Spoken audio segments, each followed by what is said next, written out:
Les députés se sont réunis à leur 12e séance plénière de la première session ordinaire de l'année 2021 ce mardi 29 juin 2021 au siège de l'Assemblée nationale. Les discussions législatives se sont déroulées sous la direction de Chantal Yawadji-Bodiet-Segan, présidente de l'Assemblée nationale, en présence des commissaires du gouvernement, Yark Damehan, ministre de la Sécurité et de la Protection civile et Christian Trimua, en charge des droits de l'homme, porte-parole du gouvernement. Deux projets de loi ont meublé les discussions de ce jour. Le projet de loi autorisant la ratification de la Convention de l'UA sur la cybersécurité et la protection des données à caractère personnel, adopté à Malabo en Guinée équatoriale le 27 juin 2014 et le projet de loi organique modifiant la loi organique N-2018-006 du 20 juin 2018 relative à la Commission nationale des droits de l'homme. Le premier texte de loi sur la cybersécurité et la protection des données à caractère personnel comprend un préambule et 38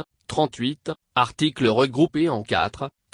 chapitres. Il permet de renforcer le cadre juridique des transactions électroniques, de la cybersécurité, de la lutte contre la cybercriminalité ainsi que de la protection des données à caractère personnel au Togo. Le second projet de loi organique propose la modification de 27 articles et l'abrogation de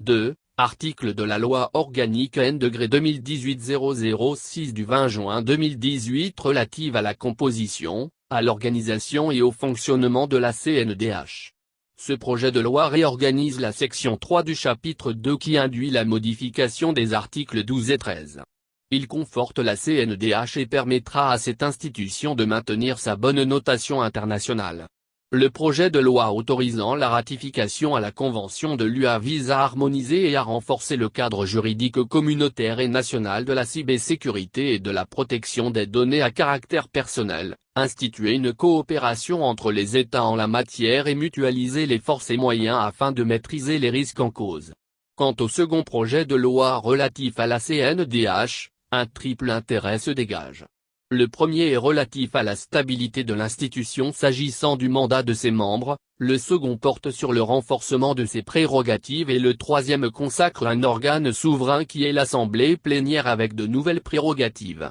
Ce triple intérêt du texte n'occulte pas certaines modifications visant fondamentalement à maintenir une bonne notation internationale de l'institution et consolider la démocratie et l'état de droit dans notre pays, a déclaré l'honorable Soklin Bessenou, au nom de l'honorable Atkolia Klesso, président du groupe parlementaire UNIR. Après l'adoption de ces deux projets de loi à l'unanimité des députés présents, le ministre de la Sécurité et de la Protection civile a remercié les députés qui ont offert au gouvernement un cadre légal en adoptant ces deux textes. Je voudrais au nom du gouvernement et en mon nom propre, vous remercier pour le vote de ces deux lois et pour votre précieuse contribution à la concrétisation de la politique de développement du chef de l'État, son Excellence, M. Faure Osinbajo Simbe, dont je voudrais saluer ici le leadership, la vision très éclairée et l'attachement aux réformes et à la modernisation des institutions, a indiqué le général de brigade Yark Damehan. Pour la présidente de l'Assemblée nationale, le premier projet de loi adopté ce jour confirme une fois de plus l'engagement et la volonté du président de la République à faire du numérique un levier important au centre du développement durable de notre pays tout en garantissant la sécurité et la protection des données à caractère personnel pour tous les citoyens. Le deuxième projet de loi apporte des innovations tant sur le mandat, que sur les attributions et les organes de la CNDH. De même que l'introduction de nouvelles attributions relatives à la protection des défenseurs des droits de l'homme, mettant ainsi cette loi en phase avec les nouvelles exigences internationales, a souligné Chantal Yawadji-Bodiet-Segan, présidente de l'Assemblée nationale.